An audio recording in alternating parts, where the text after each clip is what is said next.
few newcomers in our midst. Let's give them a big round of welcome. I'd like to welcome Adam and Krista. Yes, Sister Krista is from the family side. And Adam is new here. Young people, make sure you say hi to Adam later. Also, Ethan over here is Uncle Ivan's friend's son. Ethan, do you mind saying? Thank you.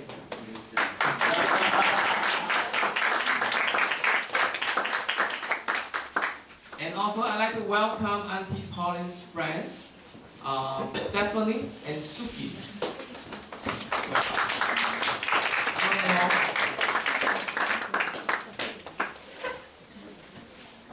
I wish I covered everyone. Good. Now, before we get to the main event, let me just tell you something that we all feel is an awful feeling. How many of you don't have to, show your hands, but if you find, just agree with me, you can show your hand. How many of you actually are afraid of the dark? Me. Afraid of the dark. Yeah. So this is how the story goes.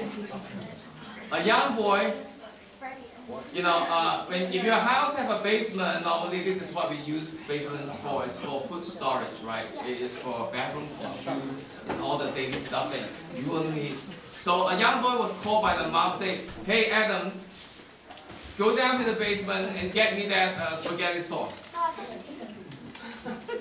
Adam was like, "Okay, Mom, but I'm scared." So, typically, a Christian parents will ask, "What are you afraid of?" "I am scared of the dark, Mom." Right? My son actually, up until today, he always has to work out courage to walk down to the basement, even though we have lights. It's fine, it's fine. And this is the same response that all parents will give to the children, right? Levin, what did they will tell you? I said, "It's okay. Jesus is with you," amen? Right? So, this is how the son responds. He walked up to the front of the basement door, leading down to the basement, and he whispered quietly to the dark, "Jesus, since you are with me, you might get me the spaghetti sauce."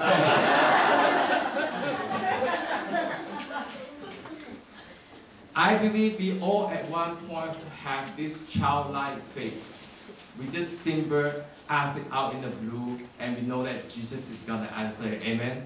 However, I know that life is not that simple, and we do have challenges in our daily walk. And today, we have a wonderful young man to share with us these wonderful miracles that Jesus performed in order to teach us very important lessons. Now, this young man do not need further introductions. Can I have Fred to come forward? How about the big round of applause?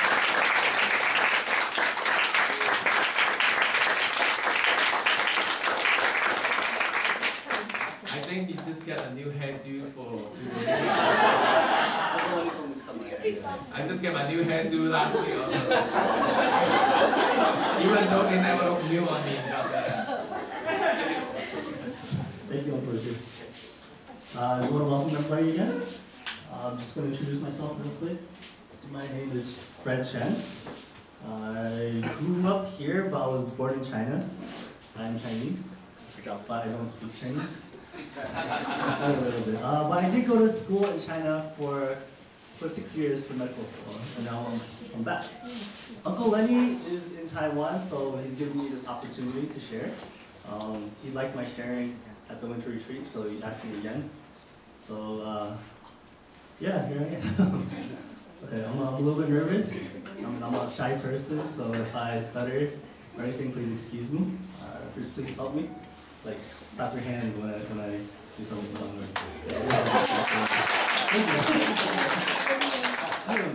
Today I'll be talking about God's miracle. So the story that I'm talking about is the feeding of the 5,000. I don't know if everybody knows the story, but it's when Jesus fed 5,000. with 5 loaves of bread and 2 fish. So when you think about it, 5 loaves of bread and 2 fish, how do you feed 5,000 people? Like I can break it. You break it? I can eat 5 loaves of bread by myself. Like I don't like fish, so you can have fish. I eat Yeah. fish. Alright, you can have the fish. I eat the fish. But like thinking about it like scientifically, like if you consume mass, it's supposed to be gone, it doesn't multiply. At the end of the story, like they had 12 basketfuls of leftovers. So how does it happen? Like, He broke it. you broke it? And he also Good. did it. Oh, I need to give a sermon. Yeah, so God broke it and he blessed it. But when I was doing research on this, there's a lot of people who said, you know, logically speaking, people, the crowd, they gave their own food, and that's how it multiplied. But as I dug more into it, this was not true to me. So this story is really important because it's in all 4 Gospels, okay? It is the only miracle in all 4 Gospels besides the resurrection. Like Jesus walking on water, no, it's not in all 4 Gospels, it's only in a few.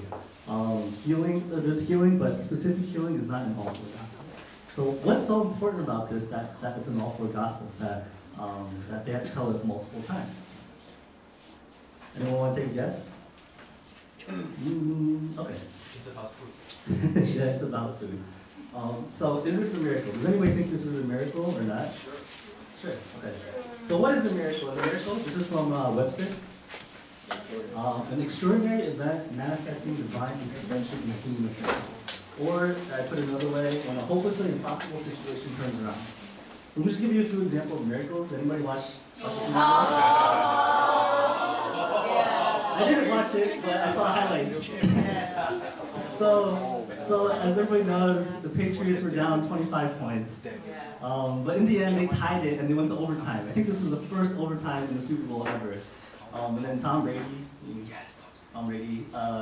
they won it in overtime with a touchdown. So I don't know if you guys would consider this a miracle, but I think it's a pretty big miracle. But there's another example. It's a video.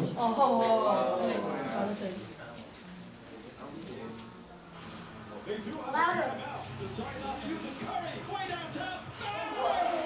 Yeah. So I would put it. Because the Warriors are my favorite team. Yes, the Warriors are my favorite team. I love Steph Curry. 3-1. But yeah, so I was going to say that this is a miracle, but also the miracle last year was, the Warriors were also up 3-1 against the Cavaliers in the final, and they lost, unfortunately, to the Cavaliers, so that could be a miracle. But, so lastly, building our church, I think, is a miracle. Just finding this plot of land, just coming up with the money to buy it, and to just build it, and have people, like contractors, construction workers, like have them all come and build it. And hopefully your church will be like that very soon, before someone else. So miracles those days, back in those days, were just proof that they were sent by God. Like Moses, anybody remember Moses' miracles? Anybody? Yeah, part of the Red Sea. The frogs, right? The flies, the 10 plagues. Did he turn his staff into a snake? Yeah, he turned his staff into a snake. Elijah. And that staff ate the other staffs. Yeah. And Jesus, they performed miracles to show proof, like that they were from God. That's miracles define them, saying this is who I am. This is proof that God sent me, and that my word is true. It's like when you go out, they see your ID to see this is really Fred Chen. This is really, you. So is this story a miracle, and what's the importance of the story if it is a miracle, because it's in all 4 Gospels?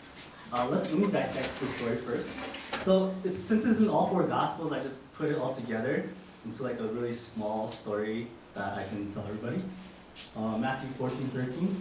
When Jesus heard what had happened, he withdrew by boat privately to a solitary place. So does anybody know what happened? Oh, we walked on water? Nope. That's afterwards. It was a big fire. Nope. Something happened to his cousin his cousin just got chopped his head off. Yes, his cousin just got chopped his head. Does everyone know his cousin, right? John the Baptist. Yes, John the Baptist just had his head cut off by King Herod. And then Jesus, he was sad, he was grieving, so he wanted time alone. Okay? His family member just got his head cut off, and King Herod was probably going to go after him. So he went to be with his disciples, to be alone, just to rest, just to gather himself together and have fellowship with his brothers and sisters. So here, he was at Capernaum here, and then he took a boat to Bethsaida, right here.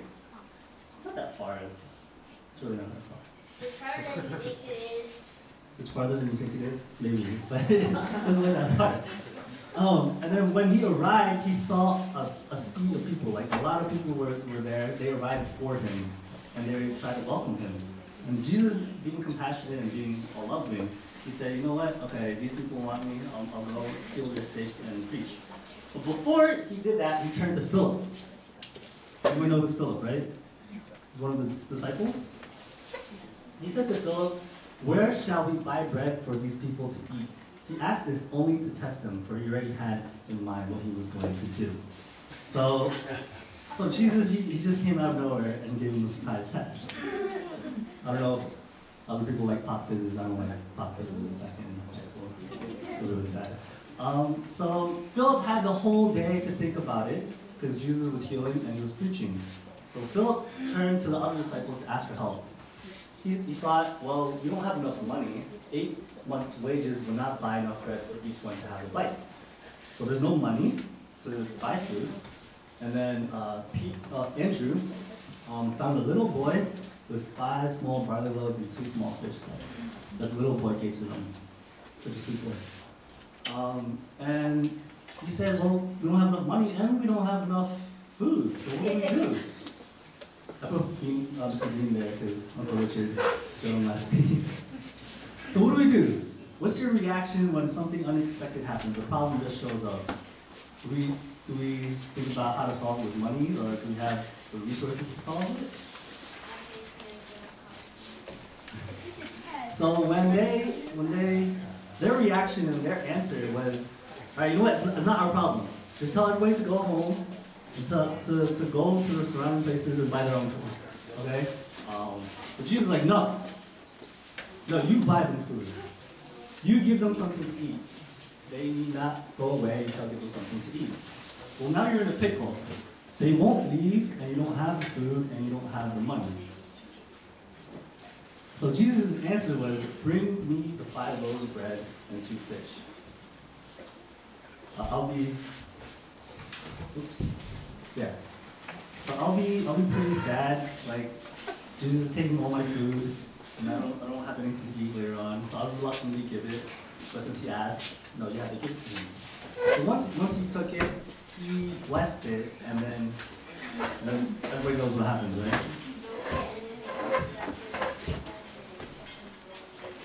They kept on going to feed everybody. It is possible, and I'll prove it. So he blessed it, and then the disciples had to give it out. Jesus didn't give it out, the disciples had to give it out. The disciples passed it on to everybody so they could eat. And they ate until they were all satisfied. This satisfied is that they ate so much until they were full. Like, you're so full that you're falling into food coma, that kind of full. And the number of those who ate was about 5,000 men besides women and children. So in total, including women and children, it counts to about 15,000 to 20,000 people. Okay? Yeah, mind blown. So God has something to give, right?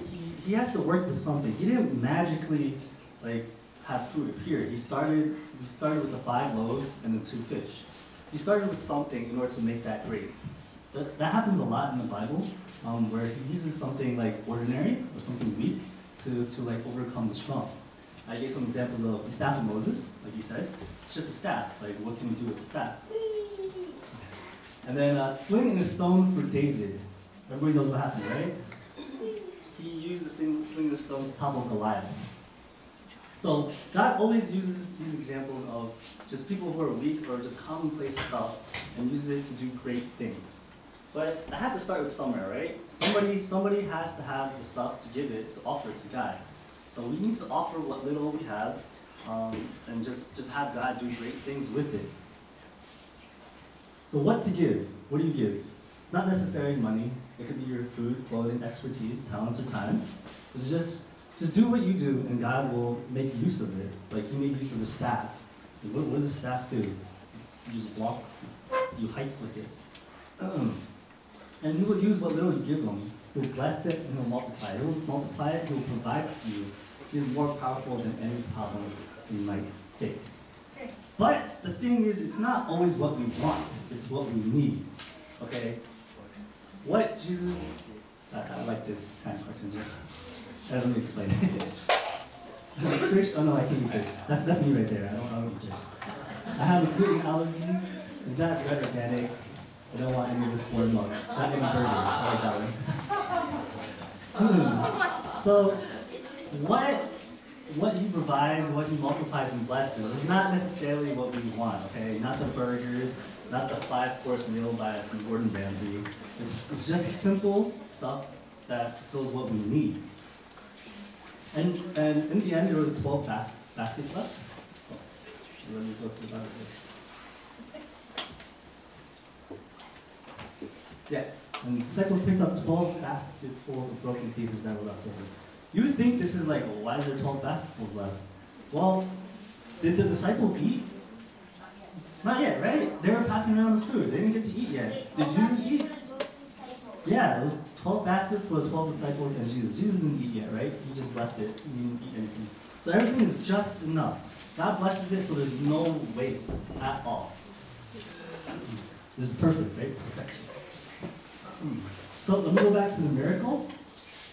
Specific, answering the first two questions in the beginning. After the miraculous sign that Jesus did, they began to say, surely this is the prophet who is to come into the world. Jesus, knowing that they intended to come and make Him king by force, withdrew again to the mountain by Himself. So after the miraculous sign, okay, what sign are they talking about? Are they talking about Him healing people in the day? It's the food, right? You're like, oh, He makes free food. We should bring Him and make Him Messiah. How easy is that? So it can't be just everybody gave their own piece of bread and then it's a miracle. Because they're hungry and probably the only food they had before. Yeah. Plus, if they had food, they wouldn't be coming to it though. Yeah, if they had food, they wouldn't be coming to Him too.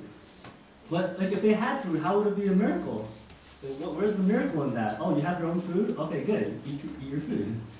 But the miracle is that, obviously, it came from the 5 loaves and the 2 fish, and it really did multiply.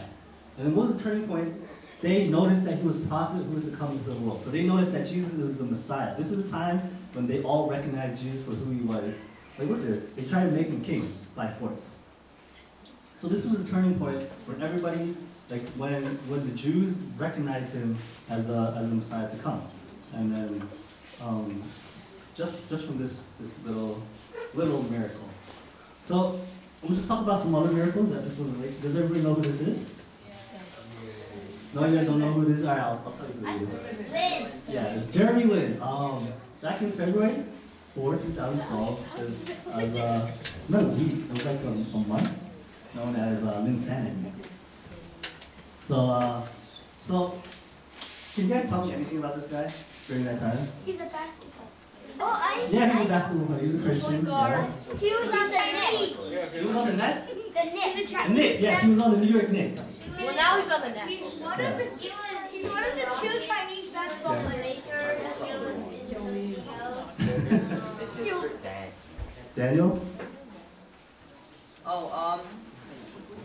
Wait, I got one. I'm gonna. He was a nobody, right? He was basically a nobody. He got cut from 2 teams before he came out from Insanity.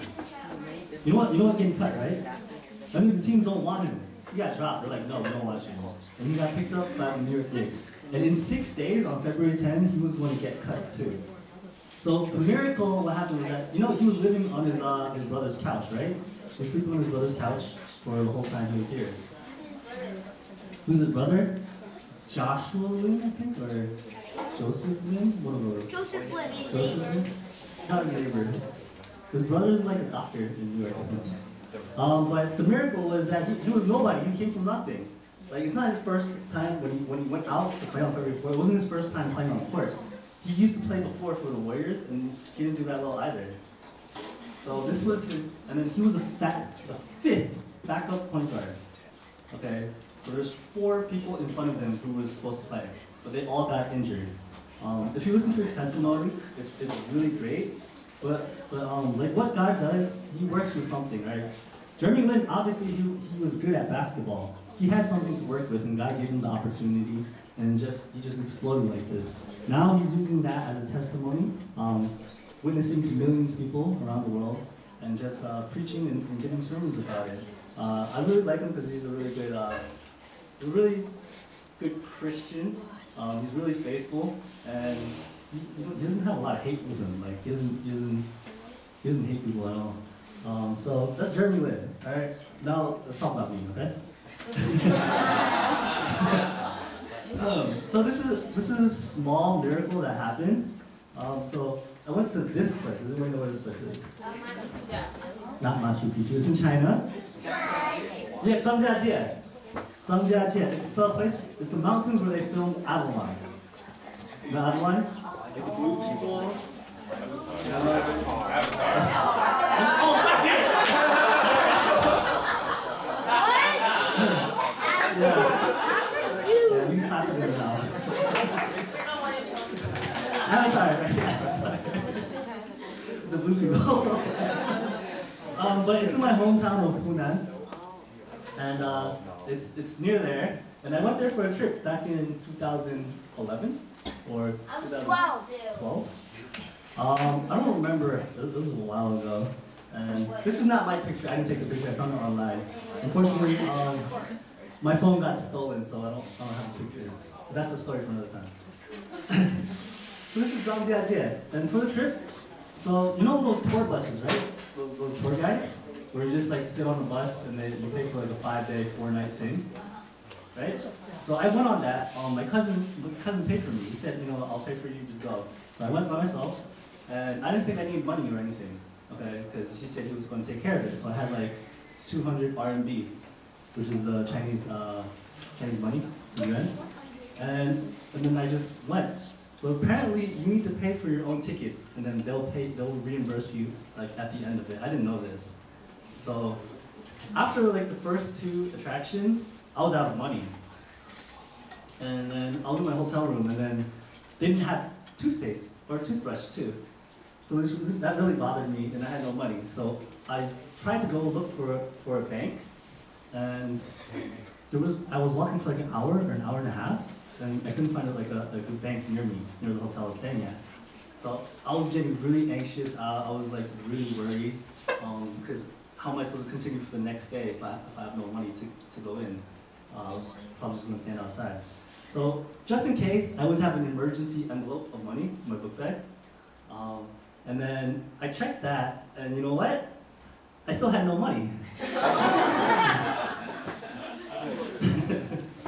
So I had to go, I was looking around for it, and actually, when I emptied my book bag, it was exactly 100 RMB that came out, and that survived me for the next 2 days.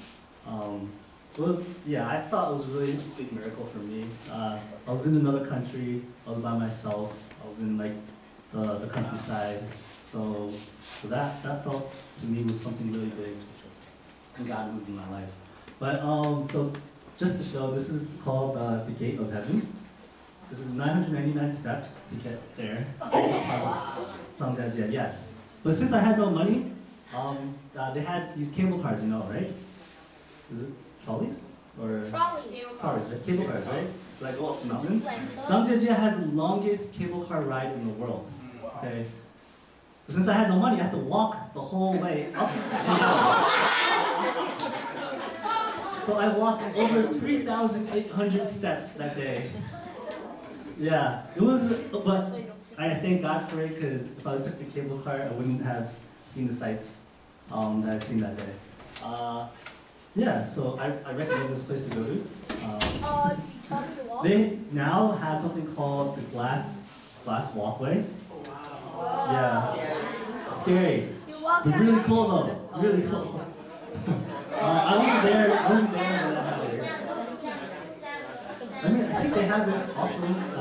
That's gonna break. Yeah. So I think it's a really good place to go to. That's the little miracle that got provided for me.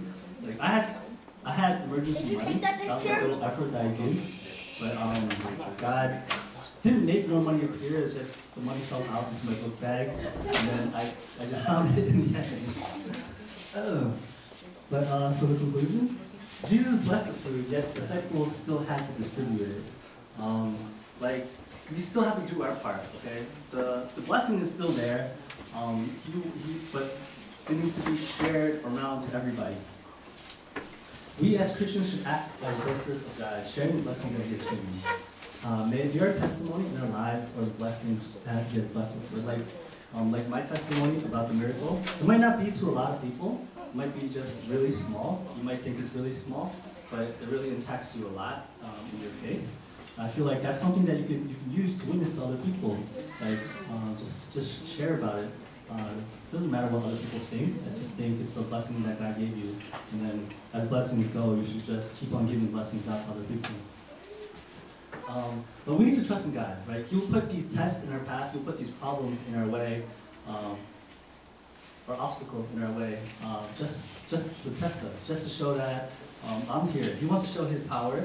He wants to show that you should rely on Him for Him to overcome everything. But we still need to do our parts. He needs to work. He needs to work with something. Like I said again, he worked with 5 loaves of barley and 2 fish. 5 loaves of bread and 2 fish. But he had to work with something. Something he had to. Oh, sorry. Yeah, he had to work with something.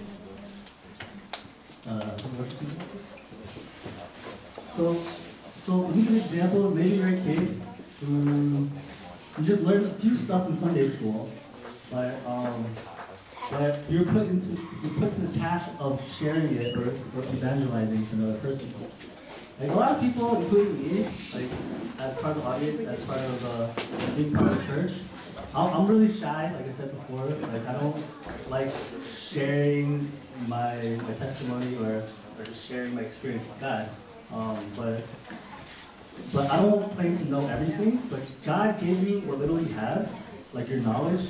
Maybe some guy on the streets or somebody you don't know will ask you about it. He knows you're a Christian, and then he comes to ask you, well, why do you believe in Christ? What is your story? And then you use what little you have to share with them, to witness to Him. And maybe you can just change that person's life. Maybe you use the little guitar skills or singing skills that you have in order to lead praise and worship in your small group or something. So you might have something small, but just don't think it's small in God's eyes. He has great plans for you, and just step forward and just take it up. All your problems will be overcome. All obstacles can be destroyed with His power.